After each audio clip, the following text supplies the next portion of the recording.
Hi everyone. Laser proctology में या piles, Fisher, फिशुला, पायलोनाइडल sinus में बहुत कॉमनली यूज़ होता है और कई बार आपको ये कन्फ्यूजन रहता है कि लेज़र एक्चुअली है क्या और हम किस तरीके से ये हमारी सर्जरी में सहायता करने वाला है। इस वीडियो में हम डिटेल में इस बारे में चर्चा करेंगे। I am doctor Nitish Jhabar.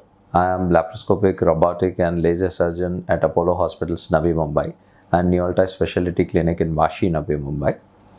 Laser की अगर हम बात करें तो ये एक इस तरह का एनर्जी है जो बहुत प्रिसाइज और फोकस्ड होता है और इसका एक पर्टिकुलर टिश्यू टाइप्स के लिए या किसी एक केमिकल के लिए एफिनिटी होता है या लगाव होता है, ये सिर्फ उसी जगह पे जाके एक्ट करता है।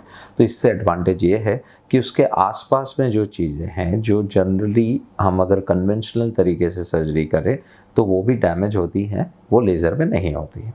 तो बहुत नेचुरल है कि अगर इस तरह का कोई चीज़ है जो नॉर्मल टिश्यू को अफेक्ट नहीं कर रहा, सिर्फ उसी टिश्यू पे एक्ट कर रहा है जहाँ पर बीमारी का कारण वो बना हुआ है, तो इसकी इफ़ेक्टिवनेस बढ़ जाती है और रिकवरी बहुत जल्दी होती है क्योंकि आपके बॉडी के अदरवाइज नेचुरल मैकेनिज़्म में ये किसी तरह की कोई रुकावट नहीं डालता है।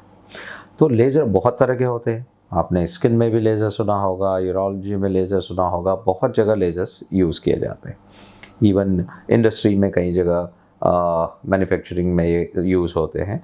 तो मेडिकल में जब इन बीमारियों की बात आती है तो हम कौन सा लेज़र यूज़ करते हैं?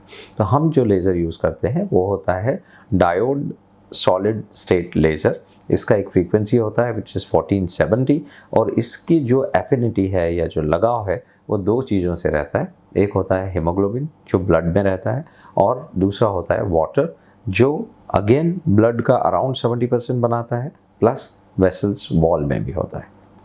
तो ये अगर हम समझें तो अब इसको हम जब यूज़ करते हैं अलग अलग बीमारियों में तो इसमें अलग अलग सेटिंग्स में ये यूज़ किया जाता है।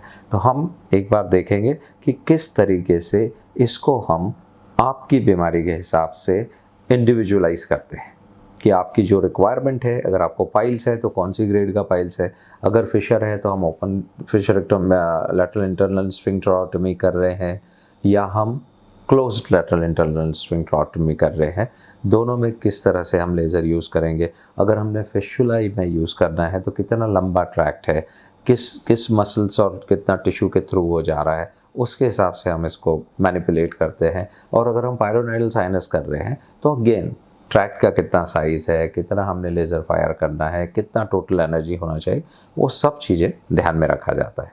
तो अगर हम इस तरह का मशीन का एक सेटिंग देखें तो यहाँ पर जो आप अभी देख पा रहे हैं, इसमें अगर हम थोड़ा सा पीछे चलते हैं तो ये इस तरह के अलग अलग प्रोग्राम्स इसमें सेट होते हैं।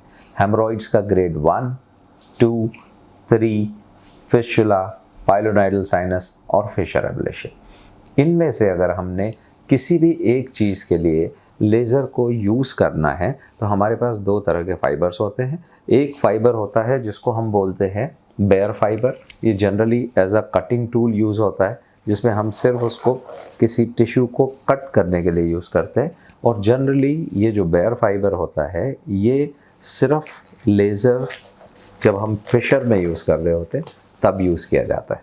तो हम उसी फाइबर से मसल भी कट करते हैं और उसी फाइबर से स्किन के टैग्स भी कट करते हैं।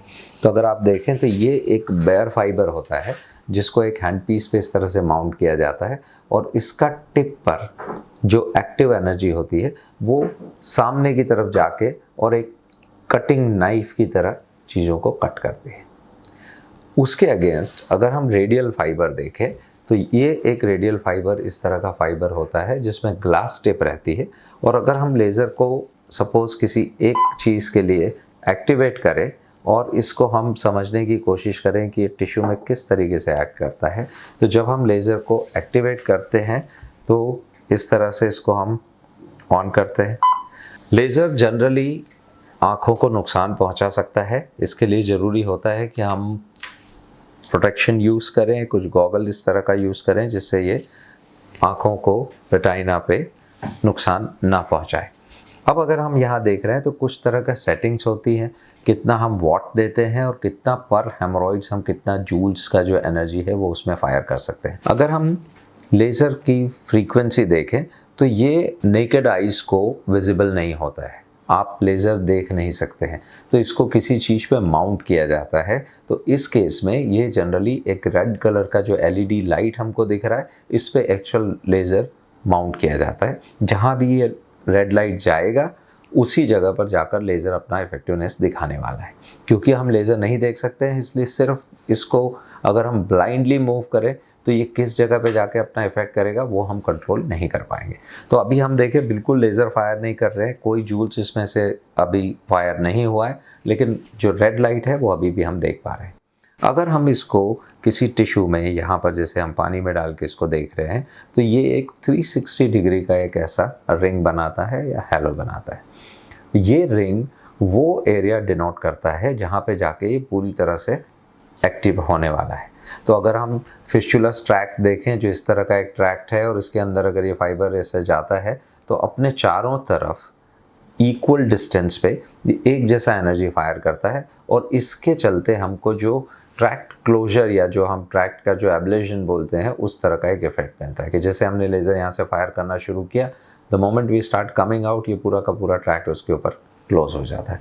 विज़ अगर हम हेमरॉइड्स में यूज़ कर रहे हैं तो ये एवेपोरेशन कॉज करता है, जिसकी वजह से हेमरॉइडल टिश्यू श्रिंक हो जाता है और साइड का वॉल में जाके वो फिक्स हो जाता है। तो वी अचीव, ब्लीडिंग भी बंद होती है और हमको उसका जो प्रोलैप्स है उसमें भी एडवांटेज मिलता है। तो अगर हम लेज़र फाइबर को इस तरीके से किसी टिश्यू में डाल के और अगर हम एनर्जी एक्टिवेट करते हैं तो ये इस तरह से अंदर एनर्जी फायर करता है।